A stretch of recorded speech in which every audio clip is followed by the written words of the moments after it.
ఓం శ్రీ గురుభ్యో నమః. ఓం గం గణపతయే నమః. ఐం సరస్వత్యై నమః.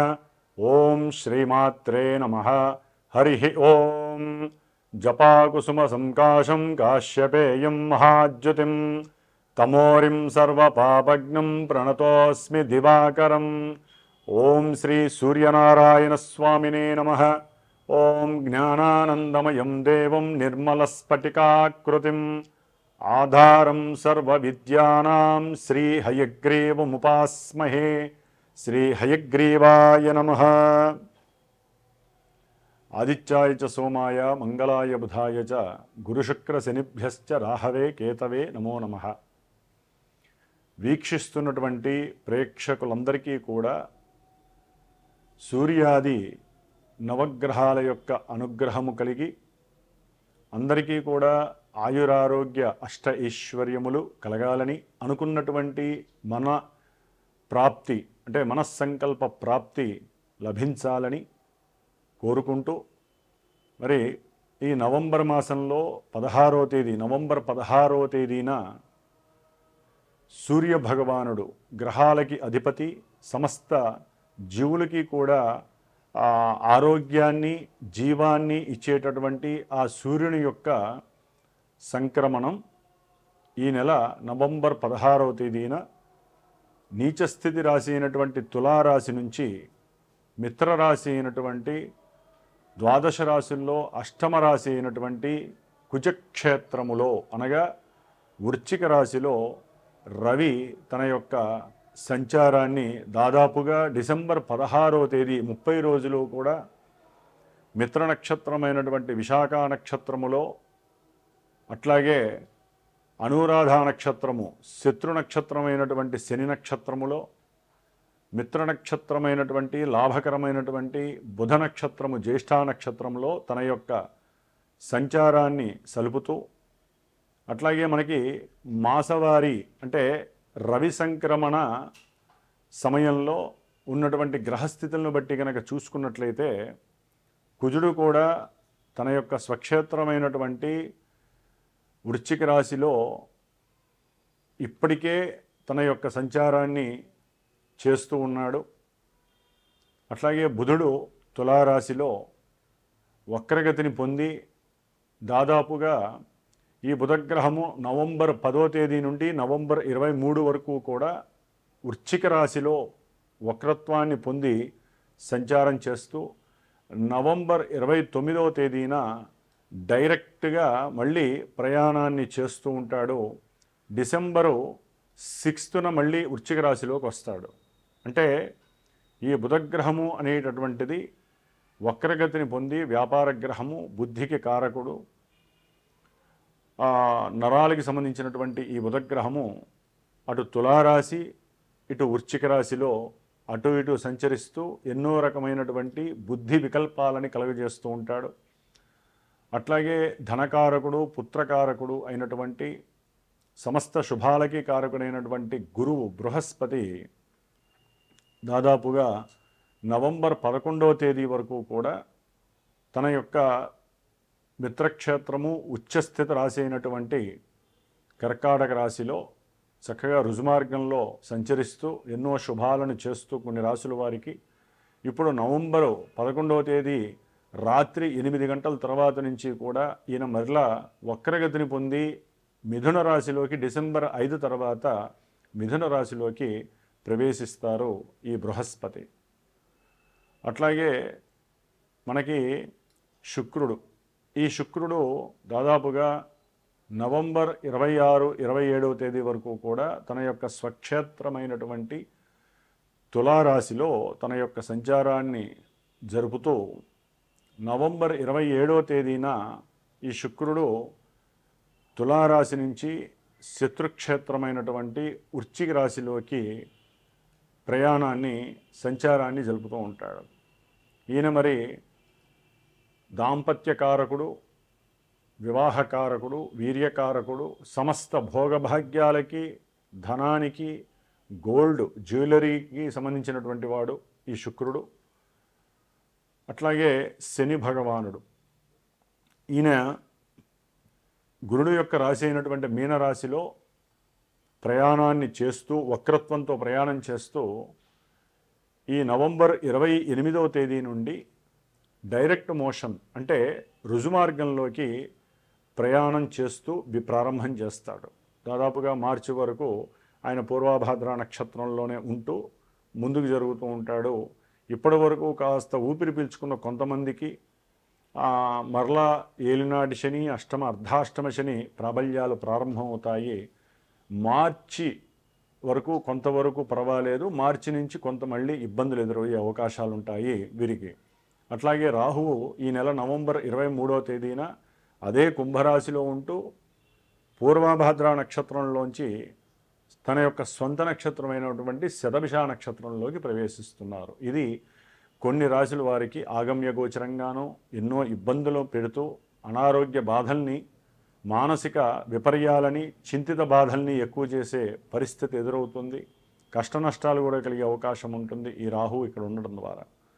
అట్లాగే కేతువు పూర్వ ఫల్గుని నక్షత్రంలో సింహరాశిలో ఉన్నాడు. ఆయన దాదాపుగా ఇంకా కొన్ని నెలల వరకు అదే నక్షత్రంలో అదే రాశిలో సంచరిస్తూ ఉంటాడు. ఈ విధంగా ఈ నవంబర్ మాసంలో గ్రహాల యొక్క సంచార స్థితుల్ని కనుక గమనించినట్లయితే కొంత ప్రభుత్వపరమైనటువంటి అట్లాగే మిలిటరీ వ్యవస్థ, పోలీస్ వ్యవస్థకి సంబంధించి కర్మాగారాలు, బొగ్గు గనులు, ప్రయాణాలకు సంబంధించినటువంటి ప్రమాదాలు, గవర్నమెంట్ లీడర్స్కి సంబంధించి కొన్ని అనుమానాలు, అవమానాలతో కూడినటువంటి అపవాదులు కలగటము, అట్లాగే గవర్నమెంట్ వ్యవస్థలో కొంత నిర్వీర్యకరమైనటువంటి పరిస్థితులు. ఎందుకంటే ఇక్కడ రవి కుజులు ఇద్దరు, ఇటు మహారాజు, ఇటు ధైర్య సాహసాలకి మూలకారకమైనటువంటి శక్తియుక్తులు కలిగినటువంటి కుజగ్రహం. ఈ ఇరువురు స్నేహితులై ఒకే రాశిలో ఉండటం కొంత ఉపయోగకరమైనప్పటికీ కూడా ఆవేశము, మూర్ఖత్వము, మొండి వైఖరి, అట్లాగే రెండు అగ్నితత్వపు గ్రహాలైనటువంటి రెండు గ్రహాలు జలతత్వపు రాశిలో ఉండటం ద్వారా కాస్త నీటికి సంబంధించినటువంటి ఎన్నో రకాలైనటువంటి గండాలు, ఆపదలు, ఇబ్బందులు, అట్లాగే అకస్మాత్తుగా కొంత పిడుగులు, ఉరుములతో కూడినటువంటి వర్షాల వలన కూడా కొన్ని ఆకస్మిక దుస్సంఘటనలు కలిగే అవకాశాలు ఉంటాయి. ప్రభుత్వ పరంగా, పోలీసుల పరంగా, మిలిటరీలో కొంత దాచి ఉండాల్సినటువంటి కొన్ని విషయాలని బహిర్గతం చేసేటటువంటి ఇబ్బందులు కలగటము, వీటి వలన కూడా వ్యవస్థల్లో, గవర్నమెంట్కి సంబంధించిన కొన్ని వ్యవస్థల్లో ఇబ్బందులు కలగటము, రవి బుధ కుజులు కలవటం ద్వారా కూడా కొంత చర్మ సంబంధిత రోగాలు, అట్లాగే అనారోగ్య ప్రమాదాలు, అనారోగ్య సమస్యలు, కొన్ని సమస్యాత్మకమైనటువంటి పరిస్థితులు, ఆరోగ్యపరంగా కొంత డల్నెస్ కలగటము, ఇవన్నీ కూడా ఈ అష్టమ రాశి అనేటటువంటిది మృత్యురాశి కాబట్టి ఆ స్థానంలో ఆరోగ్యకారకుడైనటువంటి సంతానానికి, లలిత కళలకి, అట్లాగే గవర్నమెంట్ వ్యవస్థలకి సంబంధించినటువంటి అధికారులకి సంబంధించి, అట్లాగే అధికారులందరికీ అధికారాన్ని చేజిక్కించుకున్నటువంటి లీడర్స్కి, అంటే పెద్ద పెద్ద వాళ్ళు, అది ఎమ్మెల్యేలు కావచ్చు, ఎంపీలు కావచ్చు, సీఎంలు కావచ్చు, పిఎంలు కావచ్చు, ఎవరికైనా సరే కొంత ఈ రాశిలో ఆ సూర్యుడు మరి అనురాధ నక్షత్రంలోకి వచ్చినప్పుడు ఒక 15 రోజుల పాటు దాదాపుగా ఒక 20వ తేదీ నుండి 5వ తేదీ వరకు కూడా కొంత ఇబ్బందులు తారసపడే అవకాశం ఉంటుంది. గురువు యొక్క దృష్టి వలన కొంత కంట్రోలింగ్ పరిస్థితి ఉంటుంది. ఏదేమైనప్పటికీ పెద్ద గ్రహాలైనటువంటి గురుడు, శని, అట్లాగే రవి కుజులు వీళ్ళందరూ మరి జలతత్వ రాశిలో ఉండటం అనేది కొంత ఇబ్బందికరమైనటువంటి పరిస్థితులు కలుగుతాయి. గవర్నమెంట్లో ఒక రాష్ట్రానికి సంబంధించిన గవర్నమెంటు, ఇంకొక రాష్ట్రానికి సంబంధించినటువంటి గవర్నమెంట్కి సంబంధించి జల విద్యుత్తుకి సంబంధించినటువంటి నీటికి సంబంధించినటువంటి వ్యవహారాలలో కొన్ని ఇబ్బందులు సెంటర్కి తలకాయ నొప్పిగా మారే అవకాశం ఉంటుంది. ముఖ్యంగా ఈ రవిగ్రహ మార్పు అనేటటువంటిది ద్వాదశ రాశుల వారికి ఏ విధంగా ఉంటుంది, అట్లాగే కొన్ని రాశుల వారికి రాహుగ్రహ ప్రభావము, ఏలినాడి శని ప్రభావము, ఆరోగ్యకారకమైనటువంటి రవిగ్రహ ప్రభావము, ప్రమాదాలని సూచించి ప్రమాదాలని చేసేటటువంటి కుజగ్రహ ప్రభావము, ఈ విధంగా ఈ గ్రహాల యొక్క దోష పరిహారార్థమై మరి ఈ యొక్క మా యొక్క శ్రీమాత జ్యోతిషాలయ పీఠంలో ఈ నెల కార్తీక మాసంలో 12వ తేదీ 13వ తేదీ కాశీ క్షేత్రంలో గంగానదీ తీరంలో కూర్చొని శతలింగార్చన 108 మృత్తిక అంటే పుట్టమన్నతో చేసినటువంటి మృత్తికా లింగాలకి శతలింగార్చన కార్యక్రమము చేసి పంచముఖి రుద్రాక్షకి కూడా అక్కడ అభిషేకం చేసి ఎవరైతే వారి యొక్క శని దోషాలు పోయి ధనప్రాప్తి కోసము అట్లాగే కొన్ని గండాలని ఇబ్బందుల్ని తొలగించుకోవడానికి పరమేశ్వరుడు యొక్క అనుగ్రహం కాశీ విశ్వేశ్వరుడు యొక్క అనుగ్రహము పొందటానికి ఎవరైతే మనస్ఫూర్తిగా సంకల్పిస్తారో వారు మా పీఠానికి ఫోన్ కానీ వాట్సాప్ మెసేజ్ కానీ చేసి వారి యొక్క గోత్రనామాదులతో తగినటువంటి దక్షిణని చెల్లించి చక్కగా మీరు కూడా ఆ యొక్క ఈశ్వరారాధనలో పార్టిసిపేట్ చేసే అదృష్టాన్ని తీసుకొని ఆ ప్రసాదాన్ని పొంది ఆరోగ్యము ఐశ్వర్యము ఇవి పొందేటటువంటి పరిస్థితిని తీసుకోగలుగుతారని, అట్లాగే ఈ ద్వాదశ రాశుల వారికి ఈ నవంబర్ 16 నుంచి డిసెంబర్ 16 వరకు ఏ రాశుల వారికి ఈ గ్రహాల యొక్క మార్పులు స్థితిగతులు ఏ విధమైనటువంటి పరిస్థితులను కలుగజేస్తాయో తెలుసుకుందాం. సింహరాశి వారికి ఈ నవంబర్ మాసము 16వ తేదీ నుండి డిసెంబర్ 16వ తేదీ వరకు కూడా రాస్యాధిపతి అయినటువంటి సూర్య భగవానుడు అంటే రవి 4వ స్థానంలో కుజగ్రహంతో అంటే ఆల్రెడీ 4వ స్థానంలో స్వక్షేత్రంలో ఉన్నటువంటి కుజుడితో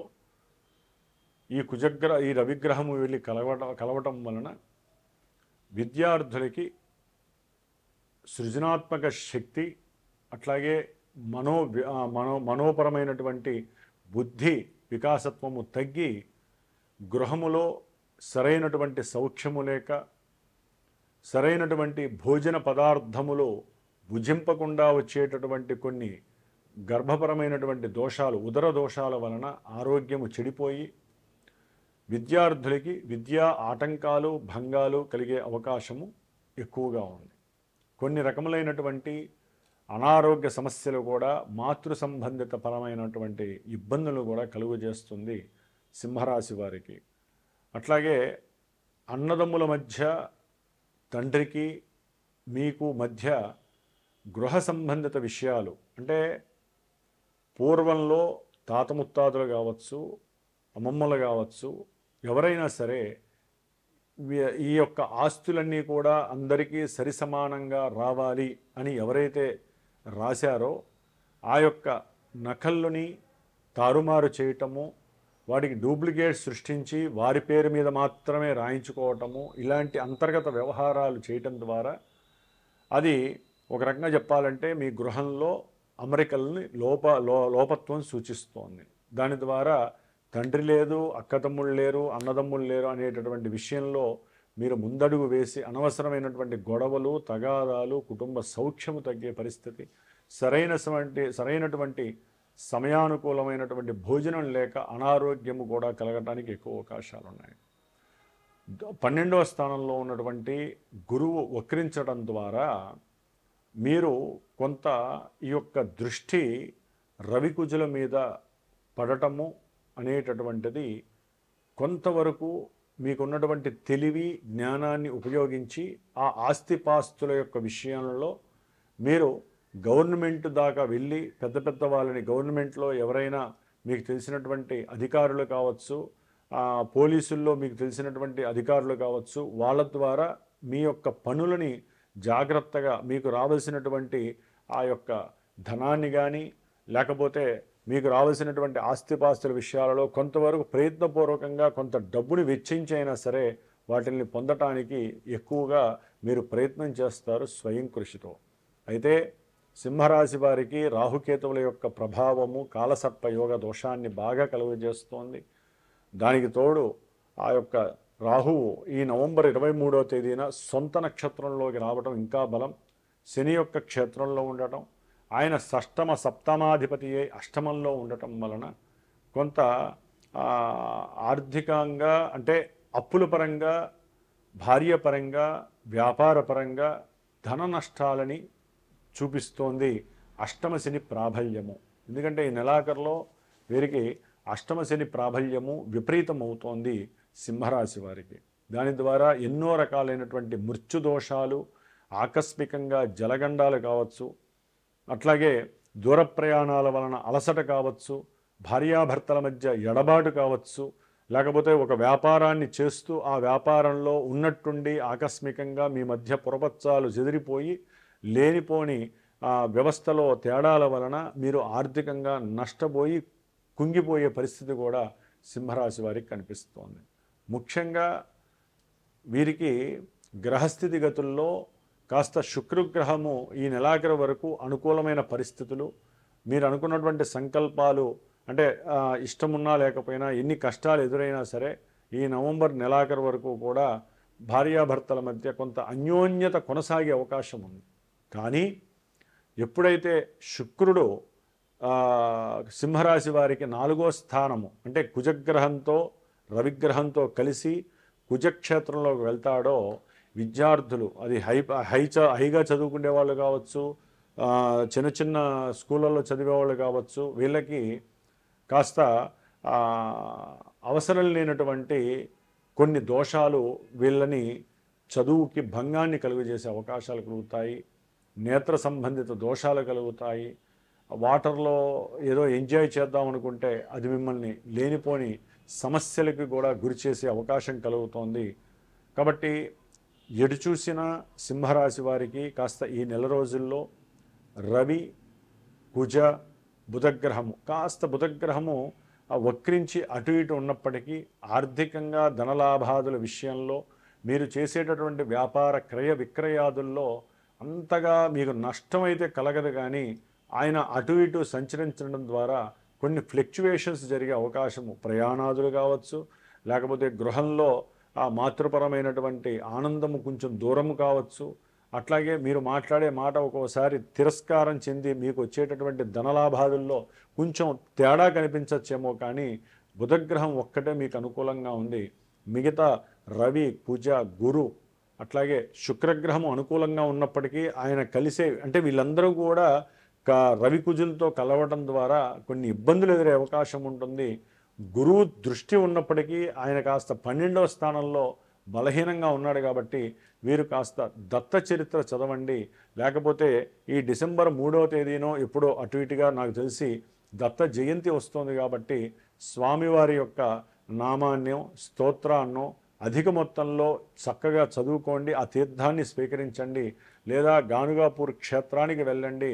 ముఖ్యంగా అష్టమ శని దోషము, రాహుకేతువుల దోషము సింహరాశి వారికి ఉంది. కాబట్టి వీరు అనుకున్న ప్రయత్న కార్యాలలో విజయము, వ్యాపార అభివృద్ధి కలగటానికి, ముఖ్యంగా మృత్యుదోషాలు పోగొట్టుకోవడానికి, భార్యాభర్తల మధ్య వియోగ నివృత్తి కలగటానికి, అన్యోన్యత కలగటానికి, సత్సంతాన వృద్ధి కలగటానికి వీరు మా యొక్క శ్రీమాత జ్యోతిషాలయ పీఠంలో ఈ నెల 12, 13వ తేదీన మరి స్వామివారికి కాశీ క్షేత్రంలో పుట్టమన్నతో చేసినటువంటి ఆ యొక్క మృతికాలింగాలు 108 లింగాలకి శతలింగార్చన కార్యక్రమం చేపడుతున్నాము.